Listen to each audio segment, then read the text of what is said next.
Are we good? We feel a bit more energized? Good. This bit is going to be pretty quick because I've already done the whole who am I, why should you listen to me kind of stuff. It's the first like 4 slides. Okay? So we'll get straight into kind of the what we're about to do, what we're going to go over. A lot of it might be a revision for you, but I don't think that's a bad thing for you guys sitting here that might have just heard me talk about the same things. Okay? Might help you remember it a little bit better. Okay? But we will rock it through this pretty quickly, and then we'll be doing some movement, and we'll actually go through a Dryland warm-up that you guys will then be able to apply every session that you do, okay? What is the goal? Because that's what the guys up in Perth that I'm coaching do, okay? Before we get to that though, it is someone's birthday today. So it's Bridie's birthday, so I'm big on embarrassing people sometimes. So everyone, we'll sing happy birthday to Bridie, please. So everyone ready? Happy birthday to you. Happy birthday to you. Happy birthday to Bridie. Happy birthday to you. Hip hip. Hooray. Hip hip. Hooray. Hip hip. All right, back to me. So guys, right now we are going to talk to you guys about effective dryland warm-ups, okay? So notice that we have effective dryland and warm-ups in there. That is going to be the topic that we're talking about, okay? So what is an effective dryland warm-up? So this is what we call it. It's to open a window of trainability. Now that probably doesn't mean anything to you right now, okay? But we will be explaining that to you as we go through the presentation, and you will get it by the end, okay? But the essence of it is to enhance your physical ability to swim by either making sure that you have enough mobility, stability, and your nervous system is activated before you get in the water every single time, okay? Again, those words may not mean much to you right now, but as we go through, they might, okay? Cool. Any questions on that? This is where I normally talk about why you should listen to me, but we've already done that, so is everyone happy for me to skip this bit? Or would you like me to talk about myself again? Talk about myself again? Sure. We'll skip it. Okay, 5 world records, bunch of national swimmers, coaching since 2012, okay?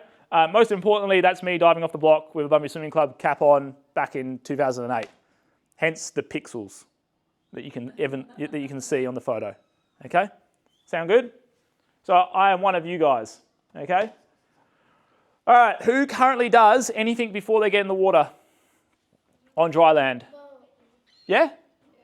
Yeah? What do you do? Yeah, before you get in the swim. What do you guys do before swimming? Bit of running, cool. Bands, sweet. Lunge, sweet. This is good. Planks. Some chicken scoops. You guys, bit of footy. Dead bugs, basketball. Yeah, what?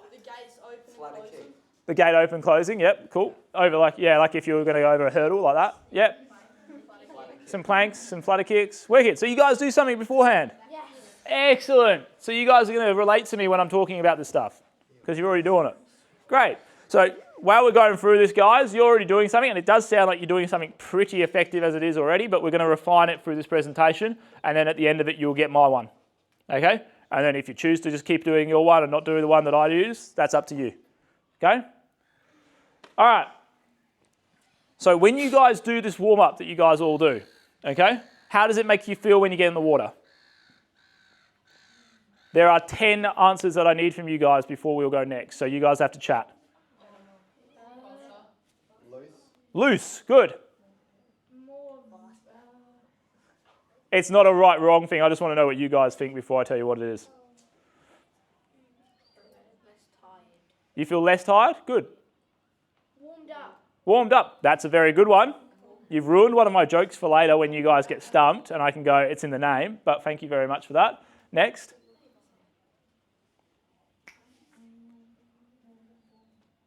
Come on. I will sit down and wait. Speedy. You feel more speedy when you do it rather than when you don't? Good. That's great. That's kind of the idea. Next. Oh, we're at 4. We've got 6 to go. What? Just ready. Just feel more ready. You feel ready. Good. Ready in your brain. You're not tired anymore. Good. Next. At 5. We've got 5 to go. Flexible. You feel like you've got a bit more range of motion. Excellent. Next one. 4 to go. You feel stronger. Good. Another one. No. Explosive. Yeah, we'll take that. Awake. Yes. Excellent. Next one. Well, you should have said it then. If it was your one, you should have said it. Next one. One to go. And then I'm going to put a bunch on the board. And by board, I mean telly. And we're going to see how close you are. Switched on. Great. That works for me. Congratulations. You got 10. Okay. So did we talk about increasing body temperature? Warmed up. Yeah, we did. Good. Active muscles. I think one of you guys said that at the start. That's good. Injury management didn't come up, did it? We didn't talk about how it might, help you manage your injuries or anything like that, yeah? Helps you stretch. We did talk about increases range of motion. It's good. Make you stronger. That was you. Great job. Gets your body ready to swim. Yeah? Someone said that? Gets your blood pumping. I think someone kind of mentioned that rightfully. Makes you swim faster. Up the back. Great job. Gets your brain in the zone. Someone else said that. And helps you be a pro. No one said that one, but I think that's quite important. Okay? Why do you think you guys feeling like more of a pro might help your swimming long term? Yeah, confidence, mindset, all those things, yeah? But at the end of the day, I like to think of it as if pros are doing it, there's obviously a reason for that. And if I'd like to ask you that question I asked you at the start, does everyone here want to swim faster? Again, no one wants to swim faster anymore? No, you all still want to swim faster? Good. That's good. That is the exact same goal as those guys have at the top level as well. So realistically, you guys doing what pros do at the level that is for you guys should be something that you're doing. Okay? If your goals are aligned, what you need to do to get to those goals is going to be aligned as well. It's just a relative amount of what you need. Okay? That makes sense? Cool. Okay, so with that, let's talk about how we create a window of trainability. Okay? Now, a lot of the time, guys, the answers are on the whiteboard, but I'll still ask you about them anyway. Okay? So, creating a window of trainability by temporarily, it's important. This is a temporary process. Okay? Temporarily improving your mobility, stability, and nervous system so you can perform in the water. Okay? Again, this is a temporary thing.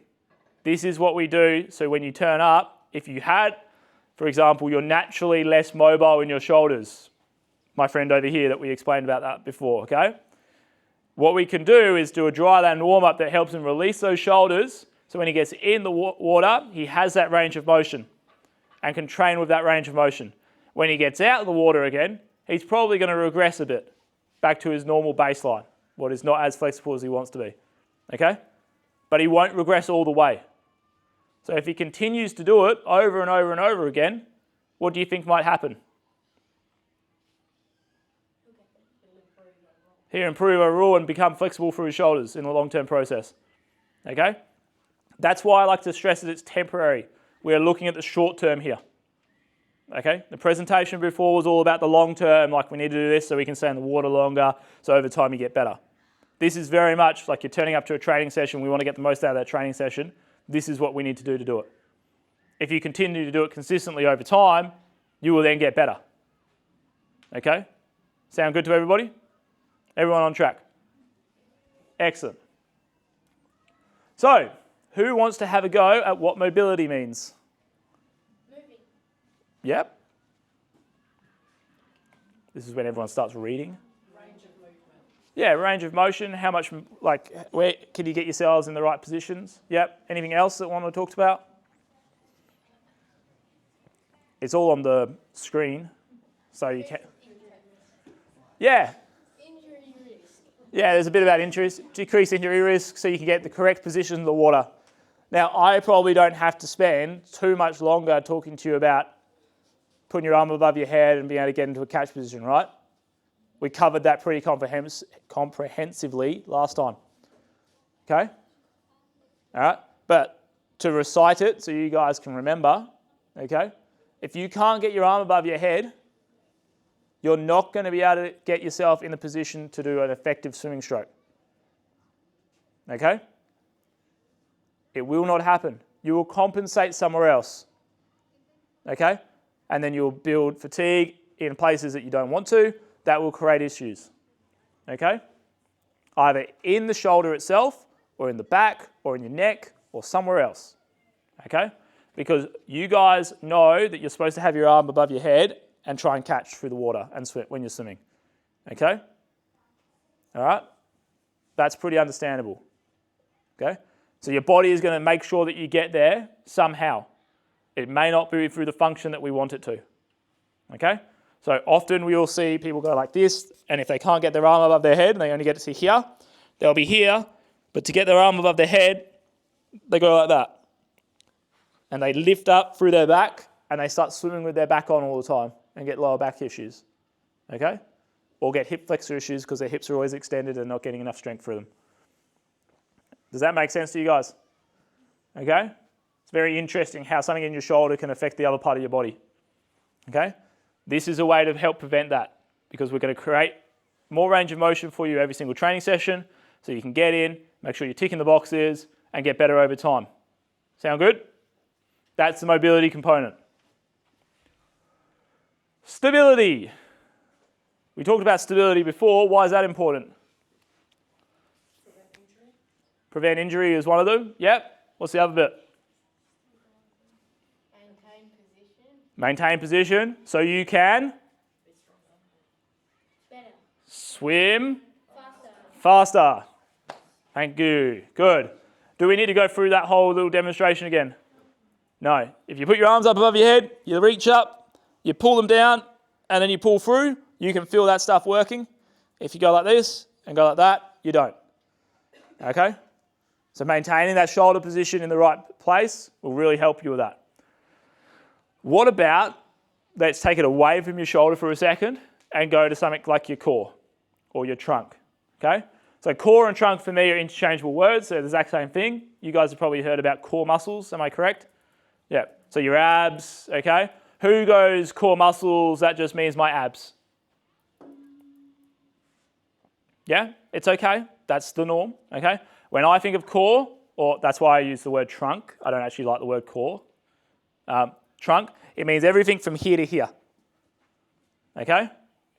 Being stable and holding position in the water or on land. Okay? So when we go pull through here, we don't have that happening. Who thinks they swim with their hips wiggling around all the time? Some of you guys probably do. It's okay. Yeah, probably got a bit of hip wiggle as you go. Okay? That is your body not being able to stabilize through your trunk as you're moving. Hence why side planks and planks are important. Or carrying stuff and all those other core exercises that you might do. Does that make sense to you guys? Okay? So we can use our warm-up to help build that up, but also activate it so your body is aware of it before you get in the water. Hence why you do a plank or something like that. Does that make sense to you guys? Okay? If you get up in the morning and you're just flopping around, most of you guys train mornings, yeah? Yeah? And you're just flopping around like this and you're nice and loose and you don't do anything beforehand, do you think these are going to be ready to go when you jump in the water straight off the bat? Or be as effective? Probably not. Okay? That's why you do it beforehand so your body goes, okay, these things are awake, we can get to work, we can go get onto this. Does that sound good? Another example for you, so we're not just talking about the shoulder all the time. And your nervous system. Who would like to tell me what their nervous system is? Hint, it's a big picture of it on the board. Your brain and your spine and your nerves. Okay? So everything that transmits a message from what you want to do to the muscles to be able to do it. That's your nervous system. Okay? All right? Who's heard of muscle memory? Cool. Sweet. Movement pattern learned over time. Okay? I personally hate the term muscle memory because your muscles don't actually store any memory. But that's beside the point. Your brain stores all the memory of your movements. and then transmits that message through your nervous system to the muscles to create actions that are repeatable and effective and efficient. Does that make sense to everybody? Okay? So waking up the nervous system before you train, it's probably going to be in your best interest. Okay? If we go back to you when you're walking into the pool early in the morning and you're just flopping around like this, okay? Do you think when you're half asleep, not ready to go, not activated, that you're going to be feeling very good to go fast or to train quickly? Okay? Who sometimes jumps in the water, it takes them a bit of time before they can get going or feel like they're swimming well? Yeah? That's this thing not being ready to go. And it doesn't have to be in the morning. It can be, you come off school and you're absolutely fried from a day of school and you're coming into an afternoon training session and you're a bit flat. Yeah? And it takes you a bit of time in that afternoon to get yourself going again. This is our nervous system stuff that we've got to work on to wake yourself back up, make those pathways nice and good, active, so you can be effective from the start of your training session. Okay? You guys train for an hour and a half. Okay? If you're spending half an hour every time you get in the water just waking up and getting your brain in the right spot, okay, over a course of a year, that's a lot of time that you didn't train effectively, isn't it? How many times a week do you train? 3 times? 3 to 4? 2? Any more than 4? So 4 would be the most. It's okay if you do. This is just me so I can do some math. Let's go with 4, yeah? All right? If you have 4 sessions a week and they're all an hour and a half, okay, and it takes you half an hour to get ready before every session, before you're actually working and actually going fast and your body's doing what you want it to do, okay? How many sessions did you lose? 1. You lost a whole session. You guys train pretty much every week of the year, apart from maybe over Christmas and now-ish. Yeah? So let's say, for example, you train 50 weeks of the year. Let's go off that. So you lost 50 sessions that year. It's quite a lot of sessions, right? See how this stuff adds up? Okay?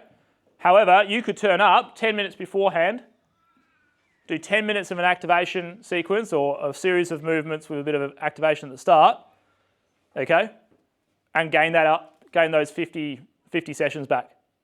Do you guys think you'll be able to swim faster with 50 more sessions under your belt, effective sessions under your belt?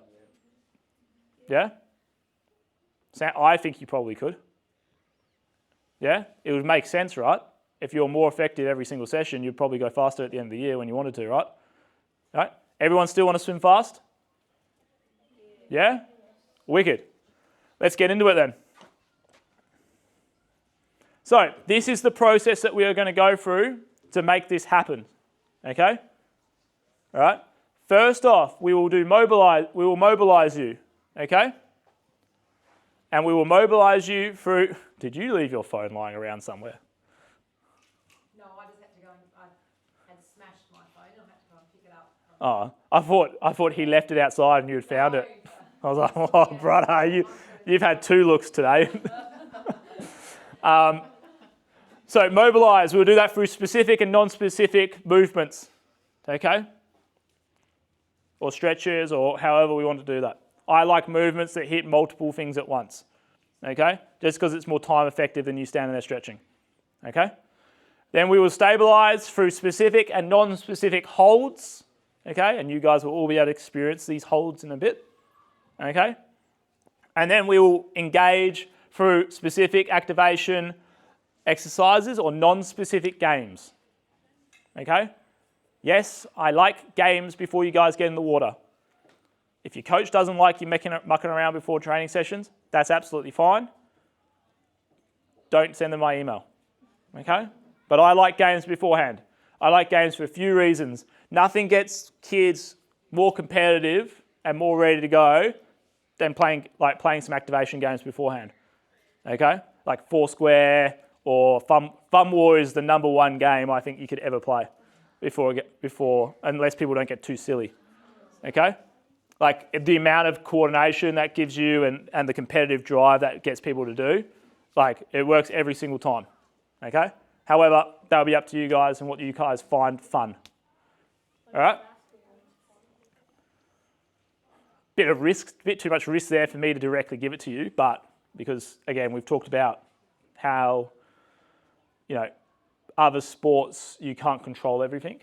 There's a lot less controllables there. Basketball, there's a lot of stuff going on every single time, so that's more likely that you jump in the air and someone accidentally bumps you and you land funny, and then your coach is coming to me and saying, you told them to play basketball beforehand, and now a kid's broken their leg. So I would recommend not basketball for the purpose of me being recorded right now. Okay? Are you more looking for brain activation games? I'm looking for brain activation games, stuff that gets your body firing up beforehand. It can be as simple as just having a competitive jump contest. What's the one that we're going to do? You line up with your mate and you try and jump further than the other person and get competitive around it. Actually feel like you want to get better at it. Okay? Sound good? Has anyone got any questions so far? Anything that I need to go over again? Nah? We good? All right, let's do it. Let's get these chairs out of the way.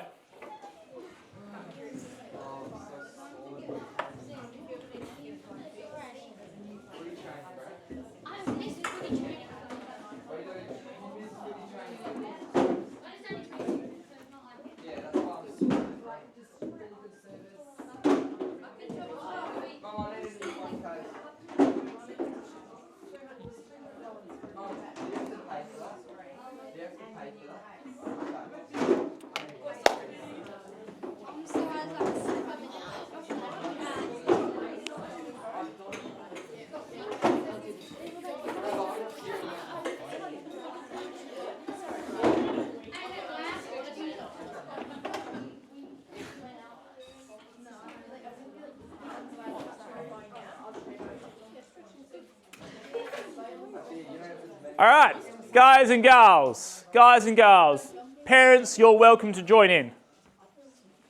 Dressed in office gear, I'm not really. Oh, that's okay. I've, seen worse. Okay, guys, so that is it. That is the warm-up that we're going to do. Okay? This is the warm-up that I will send the club afterwards, and they can print it off, and you guys can continue to do it for as long as you like. It's all right. You'll get a close-up version at some point, okay? And I will talk you through it. Okay? So this takes 10 minutes. 10 to 15 minutes. Today is going to take a lot longer, and we're probably not going to do the whole thing to its full extent. Okay? But that's because we're learning it. Okay? So just keep that in mind. Okay? Most of the time this takes less than 10 minutes for some of my athletes. If you added it all up and did it all together, it would take you about 8. If you were just going bam, bam, bam, bam, bam, straight to exercise and working your way through it efficiently. Okay? However, we're probably going to talk about some stuff. We're probably going to have a bit of a chat. We're going to go from exercise to exercise. I'm going to demo. I'm going to tell you you're doing it wrong. So we're going to have a bit of backwards and forwards. So it's going to take a bit of time. Okay? Does that sound good? Luckily for you, you'll have a recording of it. You'll have the thing. And on the back of the thing, you'll have every exercise with QR codes as well, so you'll know what exercises are after that. Okay? Sound good? Mm-hmm. Excellent. So, exercise number 1. And this would be a part of our mobility stuff. Okay? Okay? Walkouts. Does anyone know what a walkout is? Yes. Yeah. Who wants to show me? No. You. What was your name? Holly. Let's go. Down, down, down. Yep, sweet. So I've got a few little extras on this, and this is how everyone has exercises differently. I like a little bit of this at the start.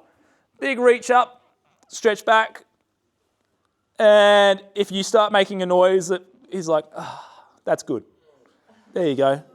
Yeah, let it happen. Feel good. It's all about feeling good at the end of the day.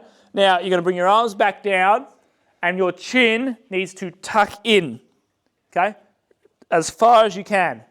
Then your forehead has to roll into your belly button. Keep rolling, keep rolling, keep rolling. You'll get your hands closer and closer to the ground. Keep rolling, keep rolling, keep rolling. Hands on the floor, and walk your hands out. Get to that plank position. Drop your hips to the floor and look up. Hello. Okay? And then chuck your chin down. Put your hips up into the sky. Keep your legs straight. Hips up, hips up, hips up. And walk your hands in. Butts up, legs straight. Roll yourself back up. Put your arms up above your head. Go again. You have 6 of those. Let's go. Go over there. There's so much space here.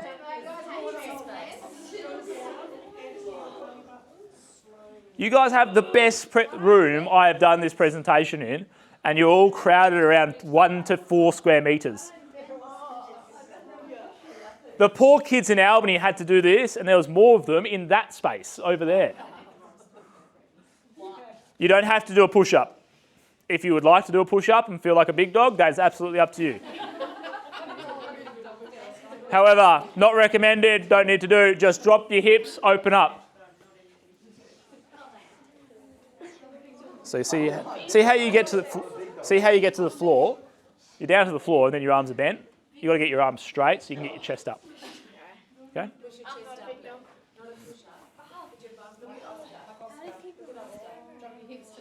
Ah, nice. Let's go. 6 guys. Let's go. Chip chop. Speed is key. I've done 3. Well, you've got 6 of them. Let's go. Come on. Don't. If I see you just wackling around, not doing anything, you're not doing it right. Let's go. Let's go. Let's go. Remember, we're supposed to be warming up. Good job. Open up. Butts up. Get those legs back. Keep them as straight as you can. Now, guys, key point here. Okay? We are aiming to do them as well as possible. Okay? Now, some of you guys, because you're not that flexible at the moment, or for whatever reason, will not be able to do stuff like keep their legs straight the entire time. Okay? Is that a problem? No. That is okay. However, what you do need to do is try and keep them as straight as possible for as long as possible every single time you do this. And over time, don't touch my doodad. Over time, okay? Over time, your legs will eventually be straight when you come back up because that's how you get better at stuff, okay? It's not necessarily doing it right the first time that matters. It's you consistently trying to do it right that gets you there. Sound good? Excellent. Have we done 6? Yes. Excellent. The next exercise is called a sumo twist. Okay? Who knows what a sumo looks like? Yes. Big fat bloke, stands like this and goes like that and tries to push people over, yeah? So, without being big fat blokes, let's squat down into this big position here. Okay? Grab your foot. See how my arm is on the inside of my leg. That's pretty important. Okay? Like that. Get your butts down, and I want your chest to be facing forwards, not like this. Yep, cool. Hold on, and then here, and then rotate up and twist. And then come back down. Now, see how some of you guys just decided to lift your butts up, and now you guys are standing for some weird reason? Okay, keep your butts down. And rotate, do 6 on each side, keep your butts down, chests up. Try not to wiggle side to side, stay straight on. Look, so big man, your butt needs to go down. You currently are doing it like this and flapping your arm and not actually rotating. So bring your feet out wider, like a sumo. Squat down, push your knees out. There you go. Are you okay over there? Is this hard? I'm sure you'll be okay. By the way, your arms, yes, good.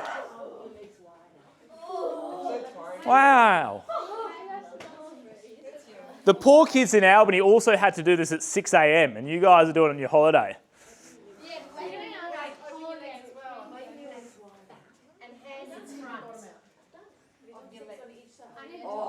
Don't have to go that wide. I don't want you ripping your shorts, but like that. And then now see how you're going like that? Go like that and see how your arm is now on the wrong side. There you go. Get your butt down. Go. And then look to your hand. Good job. Well done. Come back. Good. Have we done 6 on each side? Congratulations. Now, I would like to bring something to your attention on the board or the telly. Here, we do not have a bracket. Okay? Who knows what brackets mean? Whatever is inside of that is grouped. Yeah? Now, this doesn't have that, so you don't have to do it more than once. Okay? Hooray. The next bit has got a bracket around it and has a 2x. What do you think that means? 2 times. You guys are way sharper than the guys in Bustleton. You guys are the Bustleton kids. You guys are way sharper than the Albany kids. Okay? Or the other Bustleton kids.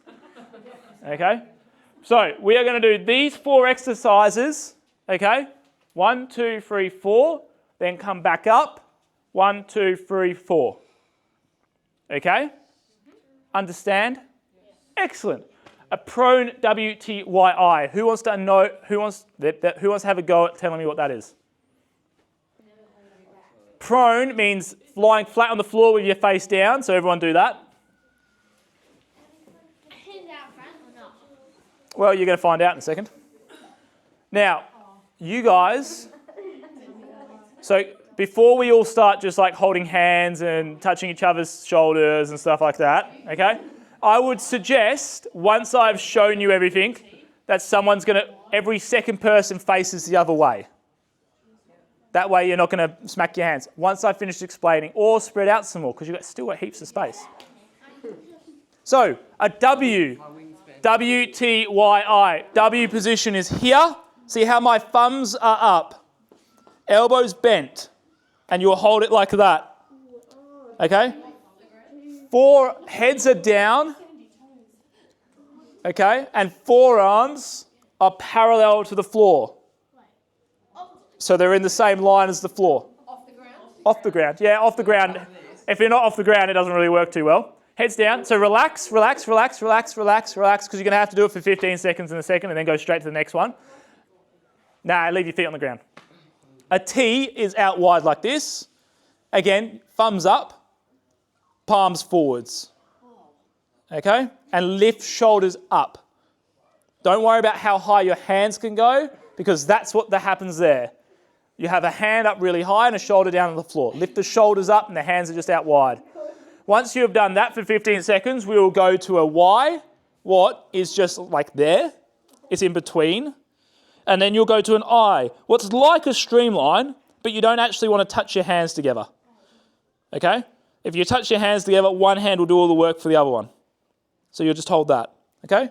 Now, luckily for you, we're going to hold 15 seconds in each of those positions. Okay? Is everyone ready to go? Like that off the ground, each one. Yeah, everything's off the ground. Your arms are off the ground. Otherwise, you're not doing a lot. Otherwise, you're just lying there having a nap. You're just napping in different positions. All right, ready? W, 2, 1, up. Heads down. So heads preferably on the floor, so your neck's not doing too much work. A W, my friend. I don't know what school you're going to. Now go to a T. What is out wide, and hold it. What are you doing, Patrick? It wasn't always my children. Try not to touch each other too much. Then go to a Y. It's all right, you two. You guys obviously go to the same school. And now to an I. Hold it. And I'm not even really counting to 15 for this one. Try and get those elbows as close to your head as possible. Keep your arms nice and long, and then rest. Congratulations, that is a prone WTYI, okay? You are now going to roll onto your back. Roll onto your back. Onto your back. Quickly. Bring one foot to your butt. Keep the other leg long. Wait, like this? The long leg will go off the ground. The long leg can come off the ground. This is a test. Like that? Yep, like that, like that. And now butts up. And hold it. Now that's 30 seconds. We're going to hold this one for, so scoot that up higher. Good job. Your leg can the leg that's not doing anything, just holds it. Just hold it off the ground. Don't let it rest on the other leg. And just hold it. Don't sit your hands under your butt. Lift your butt off the ground. Keep holding. Keep holding. Come on. It's not that hard. This is just sticking your butt off the ground. All right, and down and swap legs in 2, 1, go. Up. So when I say up, that's your butt's off the floor. Just to... I know, someone is cooking up a storm. I am getting hungry. Keep holding, keep holding. See how your butt actually needs to be off the floor or up? Yep, that's better. Hold it, hold it, hold it. Keep going, keep going. That's might be 30 seconds rest. Good job. When you're doing this, you have these magical things called pace clocks lying around the pool all the time. Use that, okay? Sound good? Yeah, at the gym you'll have like a clock or something. Yeah? Here I don't. I haven't managed to scope out one yet. Okay, rolling back onto your fronts. Roll, roll. Arms out long. We are now going to do a Superman, okay? Supermans are 10 reps, 2-second holds each time. Your heads are going to stay down, okay? So the way this works is arms up like this. You're going to lift your arms up. You're going to get your legs up, and then you're going to lift your back off the floor. Your head isn't going above your arms at any point of this. Why?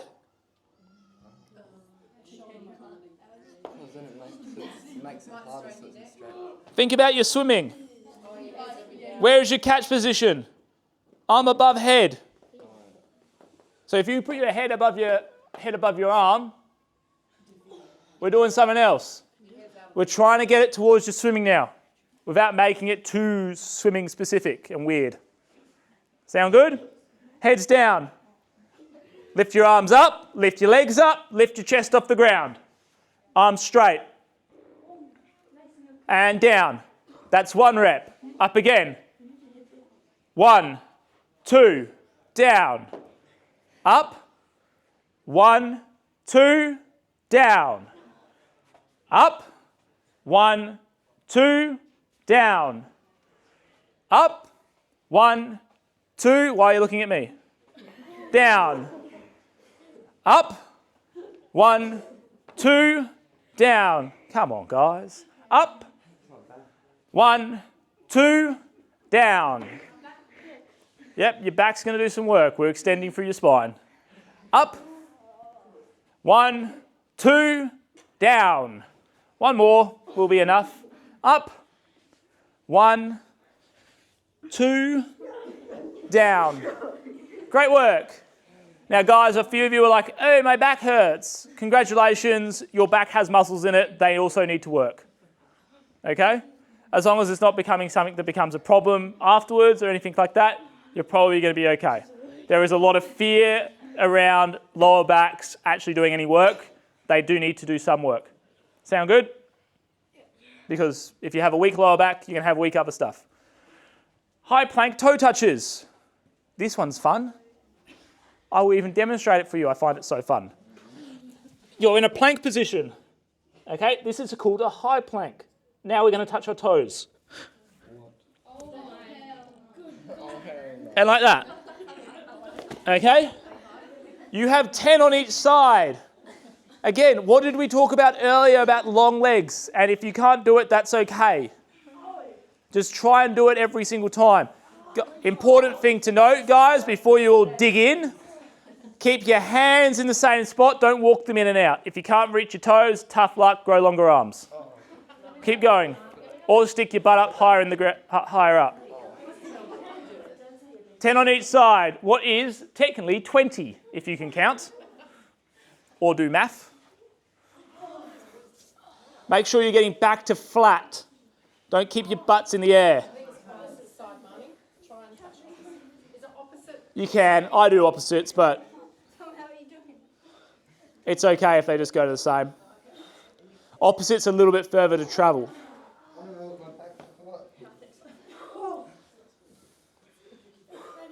Sweet, people are taking jumpers off.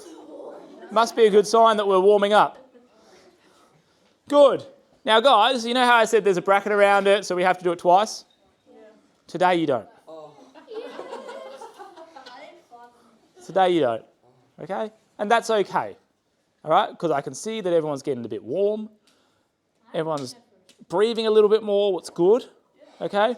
Everyone's looking like they've got a little bit more energy. Yeah? We're not sitting around just going, listen to me speak. What's good? Okay? Everyone getting it? See all those things we talked about at the start? Good. But we still have to do this bit. What is our activation or engagement? Okay? So this is going to be some hopping and some jumping. Okay? The jumping shall be a game. The hopping shall not. Has anyone got socks on? No, if you've got shoes on, that's fine. If you have socks on and no shoes on, take your socks off or put your shoes back on. Yeah, because you'll slip, hurt your bum, and I'll get in trouble. Hopefully hurt your bum and not hurt anything else. Hopefully don't hurt yourself at all. That would be best. Everyone up. You can't hop from your bums. Now, this is a really good environment to do this because you've got little squares. Okay? Now, hopping is one leg. When you hop, you do it on one. When you jump, you do it on two. Okay? Unless I say single leg. So, here, we're going to find a square and find another square, and there's a line between squares. You're going to hop between squares. When you are hopping between squares, guys, the difference between hopping and jumping in this scenario is jumping looks like this. Like that. Hopping looks like this. See the difference? One is very bouncy, one is very, I have to use everything to do it. Okay? So don't focus on height, focus on being reactive and bouncy. You have 20 reps on each leg. Go. Bounce, bounce, bounce, bounce, bounce, bounce, bounce. See how it's quite hard if you're trying to do it properly? The reason I like hopping for you guys as well, and for most kids doing this, is because you guys spend most of your time not in the water, okay? But you do your main sport is using a lot of ankle flexibility and opening up those ankles. What doesn't get it strong enough. So my counterbalance for this in your daily living is so you can do some hopping, we build some ankle strength, okay? So when you go do your sports at school, you don't break your ankles all the time. Okay? Did we do 20 on each side? Yes. Excellent. Find a friend. Who doesn't have a friend? You can be my friend. Guys, you and your friend are going to have a jumping competition. Okay? This is the game bit. It is single leg. Okay? So single leg jump. Broad jump is going to be jumping off one leg, but you will land on two. Okay? I don't need you guys learning on one leg. I love that everyone just tried to do it then and did it all wrong. Okay? So step back. Give me some space. My friend, you can come here. There. We are going off this line, by the way. So you can put your toe on the line. Good. Here. You can choose whatever leg you like. It's not going to matter. Here and then jump forwards. Go on. And then we will turn around and I will try and beat you back. Ready? Ha, sucker. Everyone compete. Go. Make sure, hey, watch out a second. Make sure you have enough space so you're not all colliding into each other. And go. That was good. I'm glad you're not my friend. No. Hey, you've got to stay there so your friend can compete against you. Once you have done your jump on one side, you have done your jump on the other side, then you're going back to your hopping and then we'll do it again. No, you're with me. You're my friend. Let's do our hopping. Ready? Then back to your hopping.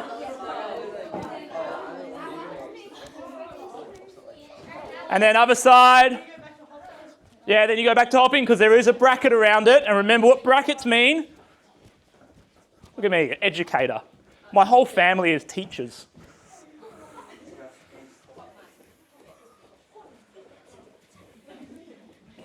And then we can compete again. Would you like to go first this time? Off you go. Or at the same time. Haha.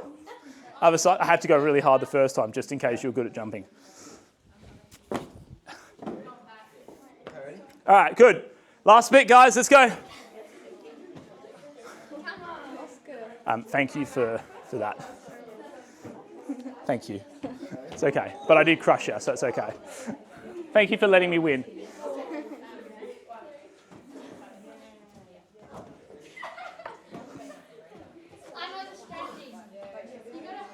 All right, is that everyone done?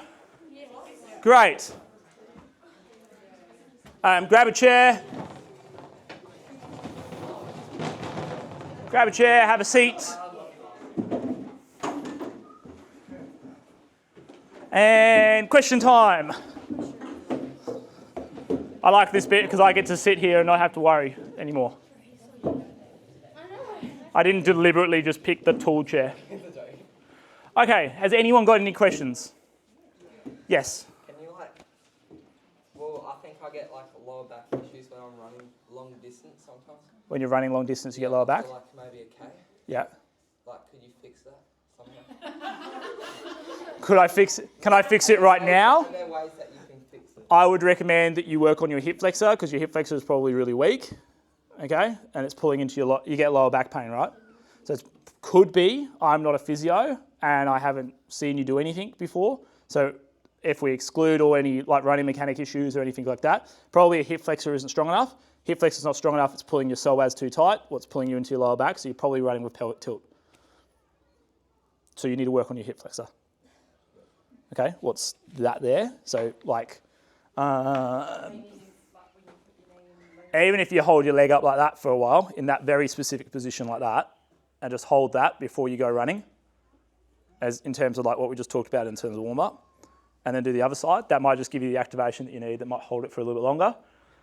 Again, it might just help you out with that. Yeah, I don't really get swimming, but... Yeah, you probably don't. But you might start later down the line when do you kick much? Yeah. Yeah? You've got a fairly solid kick? Yeah. Okay, so it probably still is the same issue, but you're probably just much better at holding your pelvis in position when you're swimming, not running. Cool. Anything else that isn't very prescription-y based? Because that's, probably shouldn't do that straight off the bat. Anyway, I'm here to help. Continue on.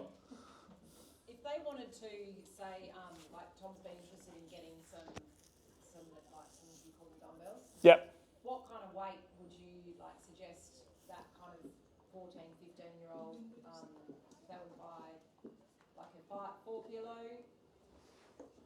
And if you were to is that the kind of thing that you would? Things I would probably get, yeah, even if you don't get weight. All right, so if you scrap weights, you can go to Big W now and you can get a fold-up pull-up bar that has rings and stuff attached to it, all of those things. It's not very expensive and it weighs 20 kilos. I just got it so I can have it while I travel in the van. It's literally a A-frame thing. It has a bar in the middle of it. You can put a swing on it for your toddler if you like, but it's designed to be a pull-up bar. So I would look at that and then get some TRX, some ropes and rings and stuff like that, so you can do your rowing and stuff like that with your body weight. Then you kind of take the weight consideration out, because the problem is when you start with weight, you're going to have to, it doesn't really matter where you start, or it does to an extent, but you're always going to have to get better, you're going to have to keep progressing it. So you're just going to be buying more weights. So you'll end up buying a gym, and that's all great, and I love that, but it's probably not going to be as effective as him starting at body weight now, and then maybe putting that 4 kilo on his body as he does a pull-up or does something else, or as he grows, he'll increase his own weight, and that might happen in bursts, will make pull-ups harder, make rows harder. So you might just want to do it that way instead. It's going to be a way less expensive exercise for you. Pull-ups are specifically very good for swimmers because it's all like that. If they can get their shoulders down. Have you got monkey bars? No. So I like pull-ups is the easiest example for me to use. But if we were going to start at the start for him, we would go hang. So just holding a hang for as long as he can. When he could get to a minute of that, just holding a hang. And this was if we were being very specific on just the pulling motion. Hang, then we would go, and the hang has to be with the shoulder down. It can't be at length. So shoulder pull down and holding that. A minute at that would be great. Then I'd go to a scat, one where you're at length and you've got to pull it down, and you can do that for reps, okay? Then I would go to trying to do pull-ups. And you could do that with a band assistance if you needed it or something like that to get yourself up. But that's the way I'd progress that. So you're making sure that you're actually getting the shoulder stability element there and the movement pattern correct before you move on. Because a lot of people will just do pull-ups and they're the worst pull-ups in the world. But everyone claps them because they're doing a 20 kilo pull-up, but they're not actually, no lat engagement was ever seen. So they just did a lot of bicep work. What's cool if you want to have really big biceps and really strong biceps, but for the purpose of having a strong functional movement pattern, it's not as good. Okay? I have a question. Kids, would you have any questions for me? I've got one if adults are allowed. Yeah, of course you are. And sorry if you covered it before I was here. When the kids are at swim meets, they've often got heaps of time between races, like hours. Yeah. So is there any warm-up you'd recommend to get them, like their brain and their body ready just before the next race? So See people slapping or it really depends on like what they've been doing. If they've been doing that warm up for like 6 months beforehand, before every single training session, and then they're at a competition, that warm up's not going to create a lot of fatigue for them. But it is going to do those other things that you want. So I'd say just do that, but just do it like one round or half the reps, especially if you're getting up and up again. Or the activation stuff, like get one of those reaction balls and stuff like that. Normally, unless it's a really cold, like unless you're in Albany doing the short course meet down there and it's freezing because it's the middle of winter and they make you stand in a corridor and you freeze yourself to death, you're probably going to hold enough muscle warmth, especially if you're at HBF like country champs and you're waiting a couple of hours between, that you're not going to really have to worry about the physical side of things. It's more your mental engagement. So it will be going through that really lightly because that will just stimulate, I'm about to race, in terms of that pattern recognition. But then it will be also like, okay, well, we just focus on the game element at the end more than we do the stabilizing and stuff like that. Does that make sense? Yeah. That's what I would do. That's what we do with our guys when they're having long wait times. If that person keeps cooking, I'm going to get so hungry. No, it's not so good. Oh my God, who is out there? Anyway, have questions? Yep.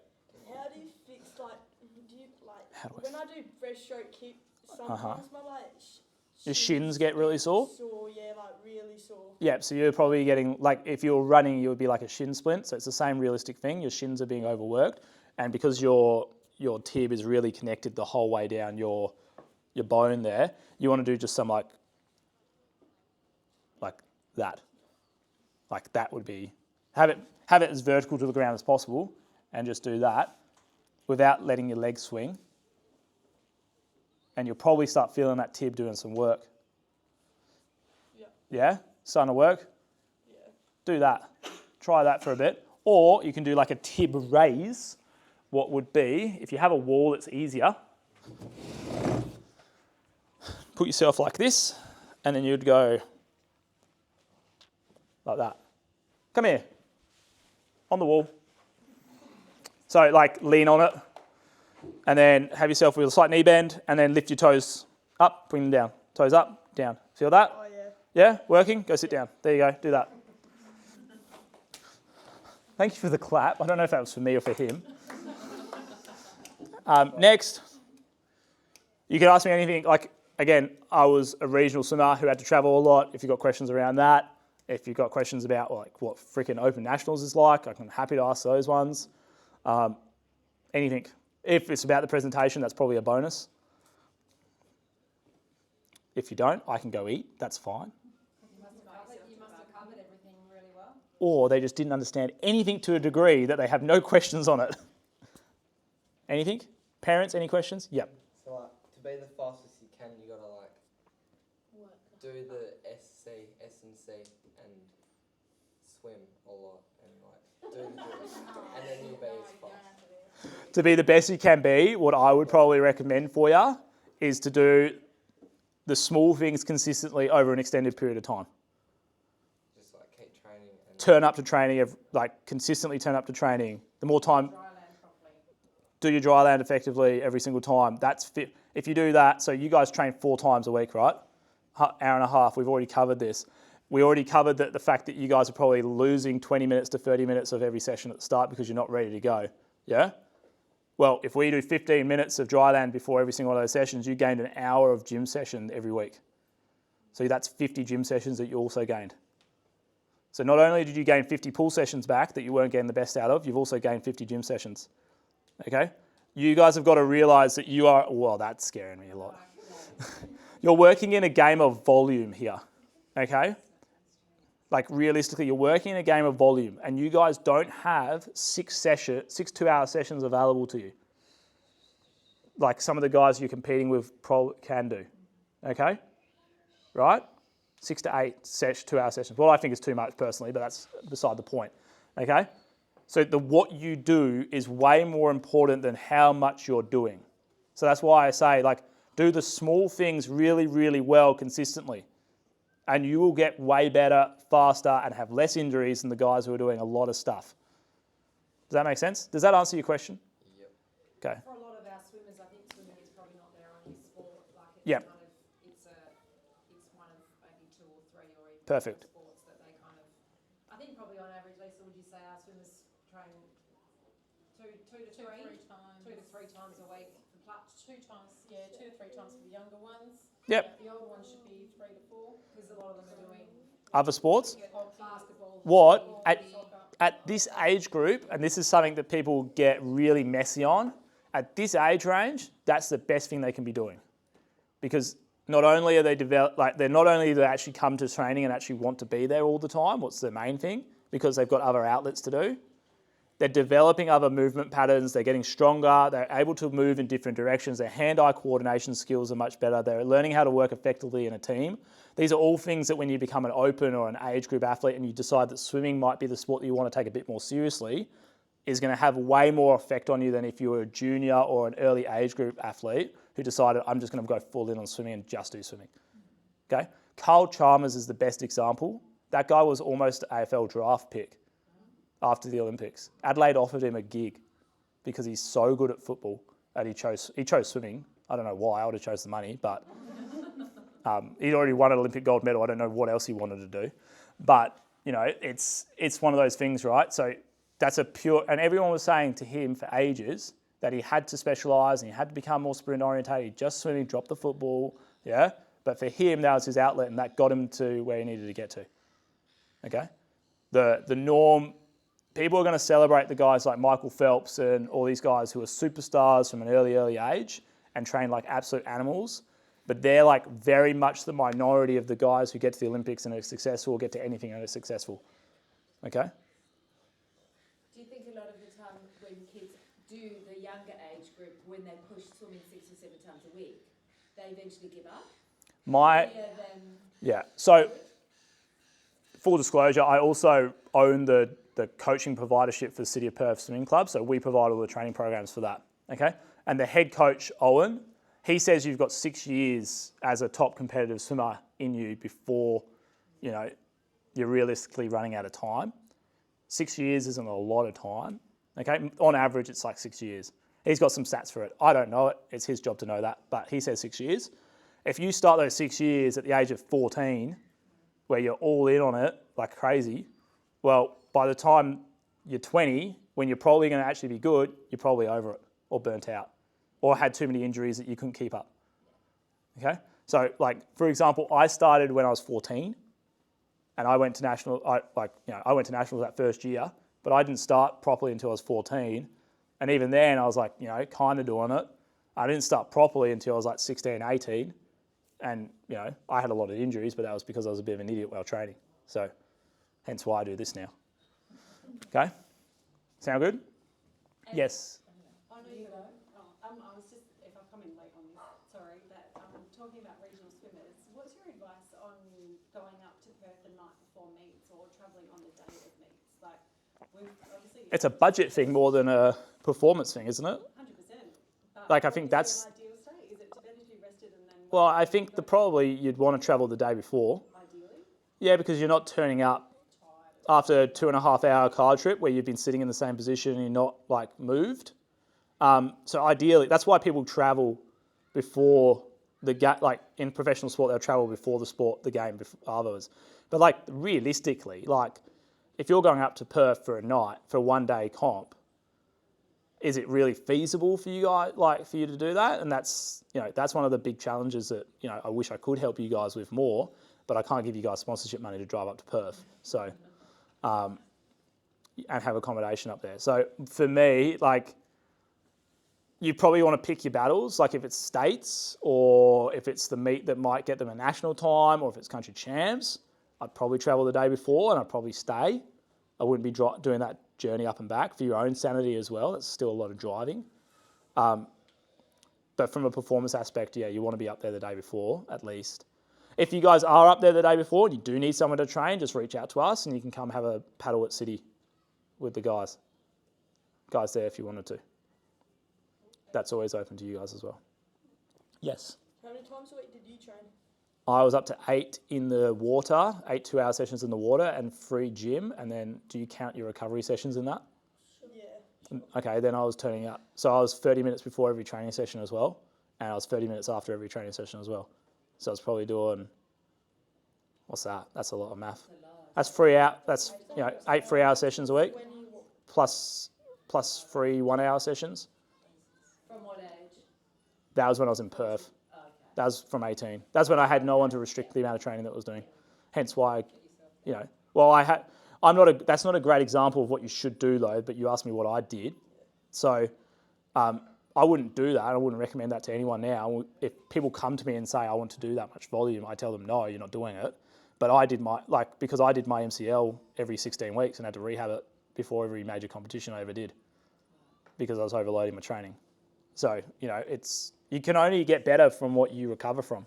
It's not a question of more is better. It's, okay, what can I get better at recovering from? How effective can I be at the sessions that I'm at and get the most out of them from recovering enough? So I've kind of flipped 180 on that from being an athlete to a coach. Yeah.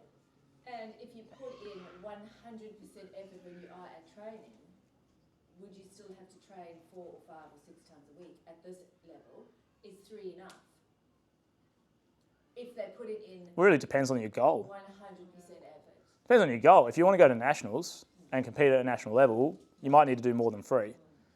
If you want to go to country champs and really enjoy your swimming and get faster, 3 might be what you're doing. And that's absolutely fine. But at the end of the day, guys, it's relative to the goal that you have, the aspirations that you have as a swimmer, more than it is like, this is what you have to do. Like, I think a lot of people get mixed up by not meeting swimmers and parents and coaches where they're at and assuming that everyone wants this huge high performance environment when they may not. And that may not be what the kid wants either. The kid may just want to go to States, have fun and swim faster. You guys all want to swim fast, yeah? Still? Yeah? Does anyone here want to go to nationals? Sweet. That is an awesome goal to have, okay? You will have to start thinking like a national swimmer then. There's a few things that you have to do for that, okay? Having, 4 sessions a week. I know guys who've got there on 4 sessions a week, but you may have to look at, what other things can we do to supplement that in terms of training volume in the gym so we can be stronger? What am I doing at all those sessions? All of those things, okay? There's no one path. There's a lot of different paths and they've got to suit you guys, okay? But yeah, the more effort you put into each and every session you do, the more results you're going to get out of it. And doing that over a consistent amount of time is the way to do that, okay? My stupid headmaster that I didn't like at the time had a really good quote that he jammed down our throat every single presentation night. He said consistent hard work about 400 times in a speech. Every single time he got up and did an assembly. And it's so freaking annoying that he was so right. Still in your brain. So right. I was Bunbury Grammar. Yeah. Yeah. So I graduated in 2012.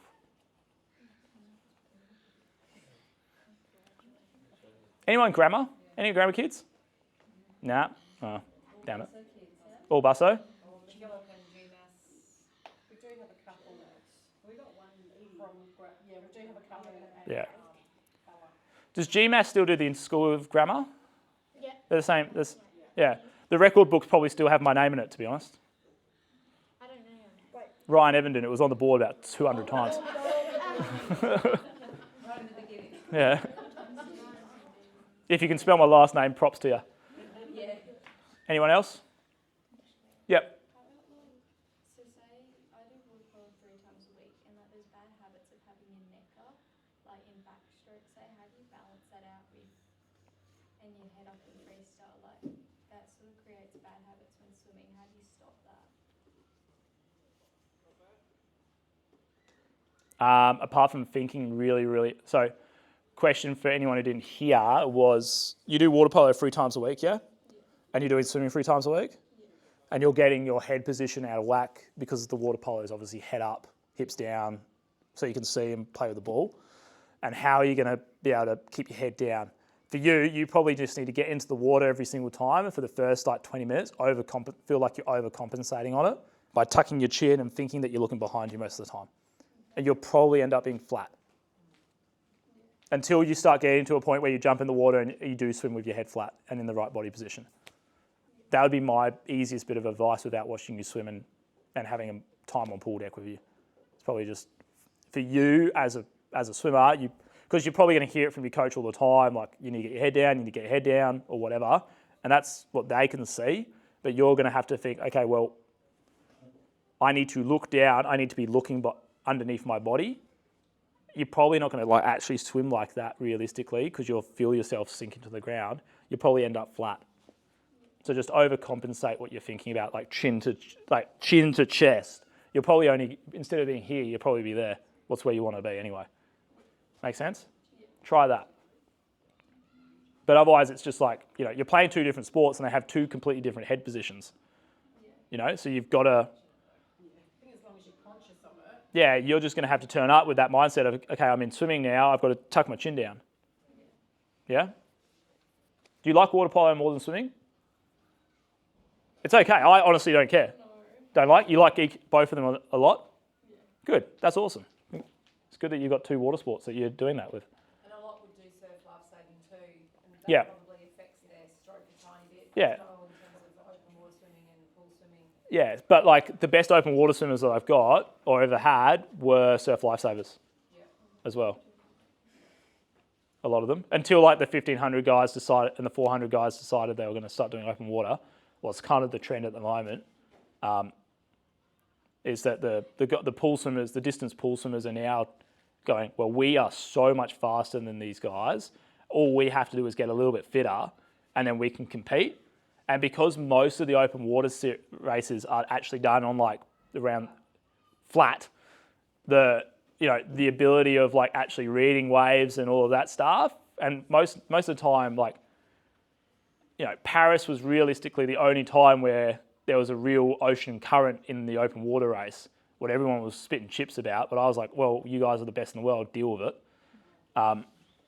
But like Busters and Jetty, most of the time it's done on a lake, like over East, all the open water nationals are done on a lake. So it's like, it's really kind of not too different anymore. But again, it's more about just, they're different variations of swimming a lot of the time. So if you're a swimmer in surf lifesaving versus a swimmer in the pool, you are going to have differences there, and you're going to have to be able to change between those two to suit the sport. Just like how you would have to change from being a basketball player to playing football. Like they're both ball sports, but and you both run, and you both have high sprint capacities and stop starts and change of direction demands. But reading the game is completely different. And the way that you kick the ball or throw a ball is completely different, so there's differences there that you're going to have to work with. It's just a little bit more similar. Anything else?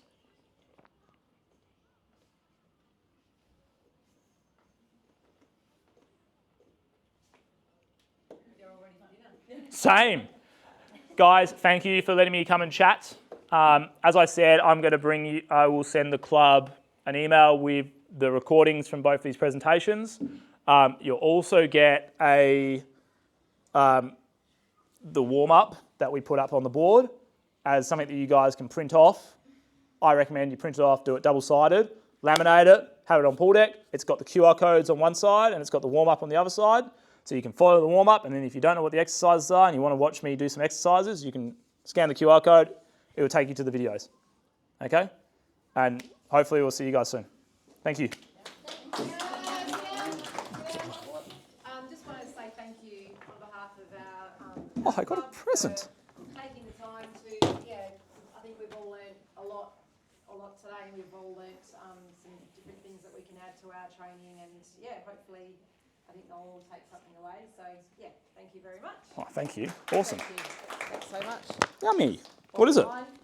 Oh, it looks yummy. And also, thank you to drink the wine. Oh, I definitely drink wine.